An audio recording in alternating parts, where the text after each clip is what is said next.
hope everyone's week is off to a great start. Unfortunately, mine wasn't. I'm sure everyone can relate to the feeling of being stuck in bed, low-grade fever, chills, aches, exhaustion.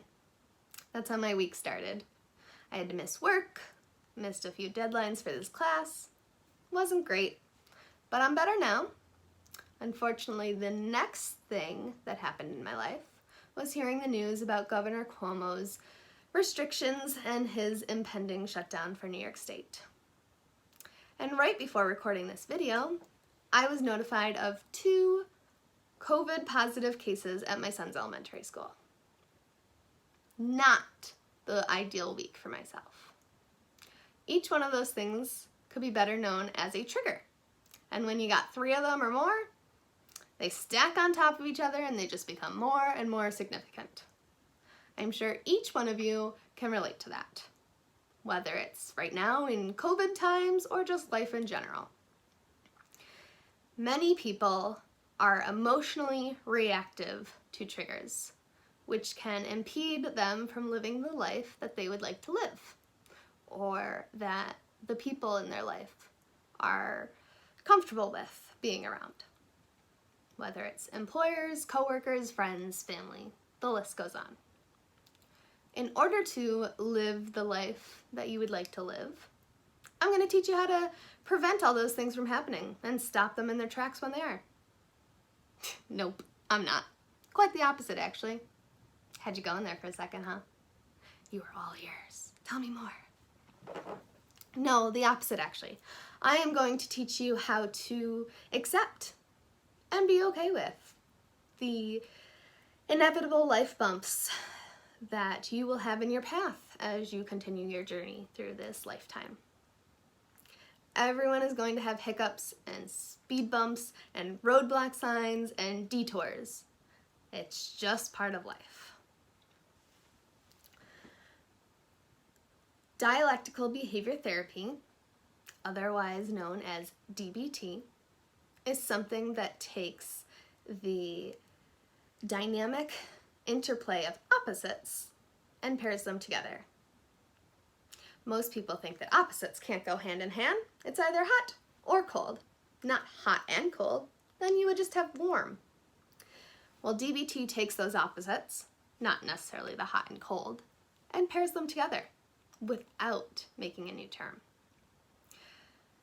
They tend to focus the DBT skills on acceptance and change.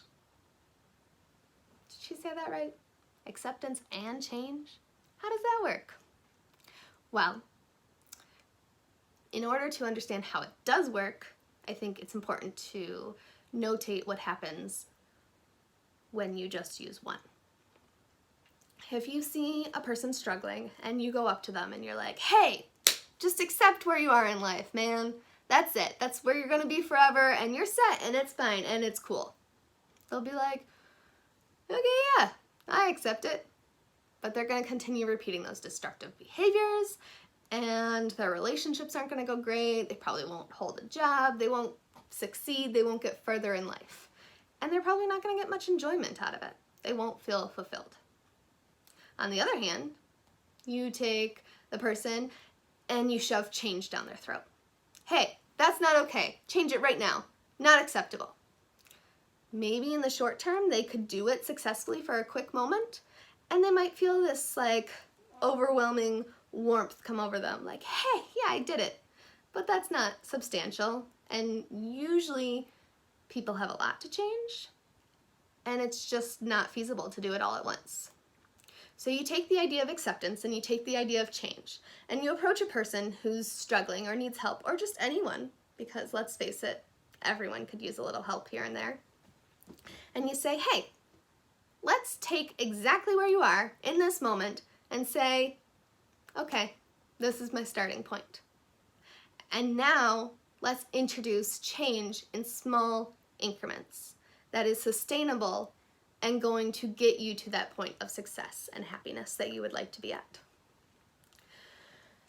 DBT allows people to use cognitive behavior therapy along with that dynamic of opposites.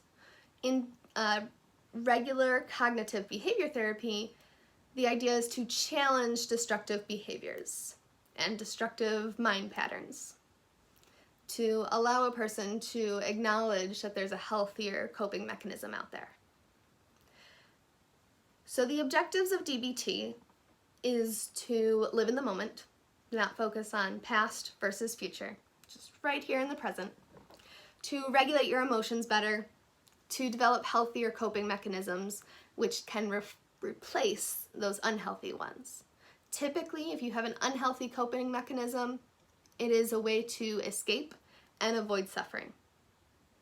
Even if that coping mechanism sounds like suffering to another person, to the person that's doing the act or thinking the thing, it is escaping what is more distressing to them. And learning how to tolerate emotional distress is one of the main objectives of DBT. Before I continue, some of you might be wondering, why on earth is she talking about therapy with us? Well, I am a non-matriculated student here at Medaille. I am only enrolled in this course. I do not currently have a major. I have, as previously discussed in my introduction speech, moved all over in colleges and switched my majors multiple times. However, mental health is something that I remain passionate about, and is something that I can see myself doing even if it's years in the future. I also am a product of DBT therapy. I struggle with binge eating disorder, and I used to have up to 20 plus binges a week. Easy.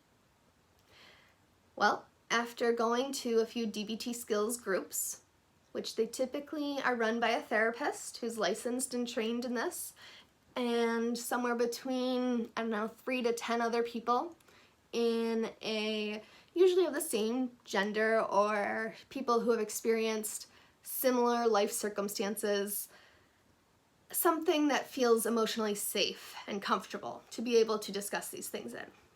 They are usually about an hour tops, and they meet about once a week in my experience, and they go for several weeks depending on how in-depth you're going to get into the topics. I believe the two that I took went on for about 8 weeks. Great, phenomenal, recommend them to anyone.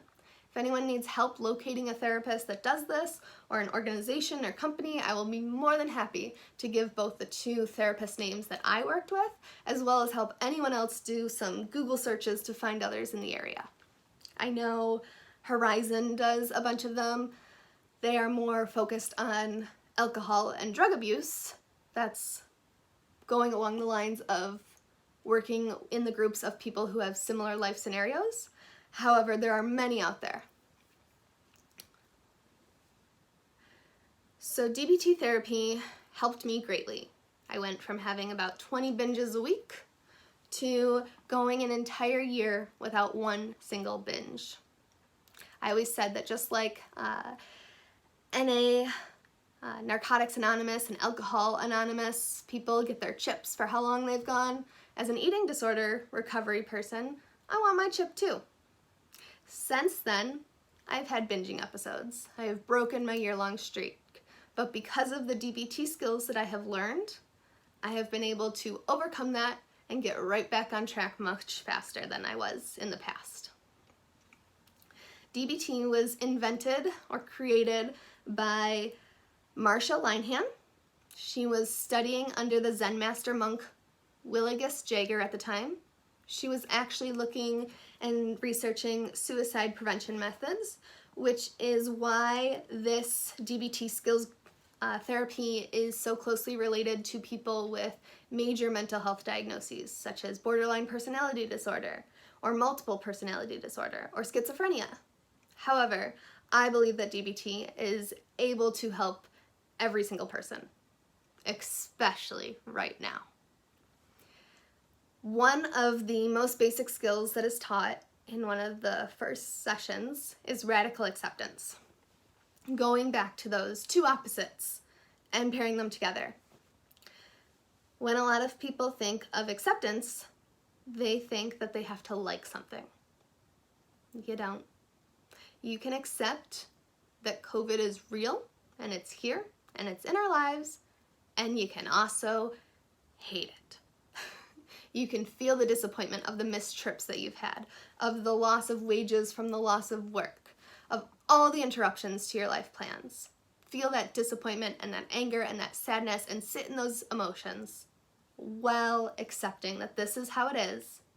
Because when you give the tools to someone to become less emotionally reactive, it increases their effectiveness to change the outcomes in the future.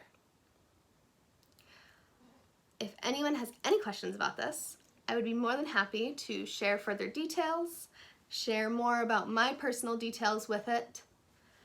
I think that DBT is something that is not talked about enough, and I'm so happy that I had the opportunity to share this with you. Thanks for watching.